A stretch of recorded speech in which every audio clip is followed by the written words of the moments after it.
കല്യാണം കഴിക്കുകയാണെങ്കിൽ നമ്മൾ രണ്ട് ഭാഗത്തുള്ളവരും ഒരു കോംപ്രമൈസിൽ, ഞാൻ പറയുന്നത് ഒരു കടലായിട്ട് നമ്മളുടെ ഇത് കണക്കാക്കുക. അതായത് ഭാര്യയും ഭർത്താവും ഒരാൾ കടലിൽ നിൽക്കുന്നു, ഒരാൾ കരയിൽ നിൽക്കുന്നു. ഇങ്ങനെ രണ്ട് എക്സ്ട്രീമിറ്റീസ് ഉണ്ട്. അപ്പൊ ഞങ്ങളുടെയൊക്കെ കാലഘട്ടത്തിൽ അറേഞ്ച് മാരേജ് ചെയ്യുമ്പോൾ ആരാ എന്താന്ന് പോലും അറിയില്ല. ഞാൻ 22 വയസ്സിൽ കല്യാണം കഴിച്ച ഒരാളാണ്.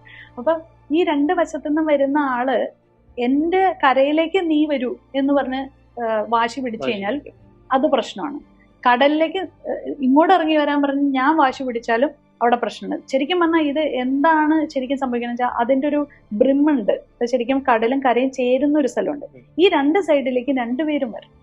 അതായത് അത് കഴിഞ്ഞ് ശരിക്കും നല്ലൊരു പാർട്ട്നേഴ്സ് ആണെങ്കിൽ എന്ത് പറ്റുമെന്നറിയോ, ഒരു 5 വർഷം ഒരു ആയി കഴിയുമ്പോഴത്തേക്കും ഭർത്താവിന്റെ പല ക്യാരക്ടറിസ്റ്റിക്സ് ഭാര്യയിലും ഭാര്യയുടെ കുറെ ട്രേറ്റ്സ് ഭർത്താവിലേക്കും എക്സ്ചേഞ്ച് ആവുന്നത് അവർ പോലും അറിയില്ല.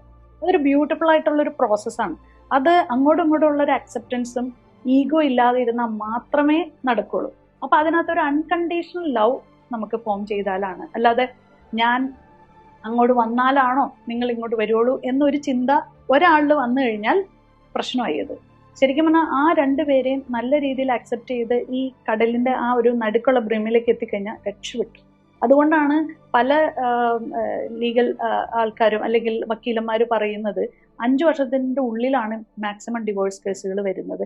5 വർഷം കഴിഞ്ഞിട്ട് നമുക്കത് കാണാൻ പറ്റില്ല.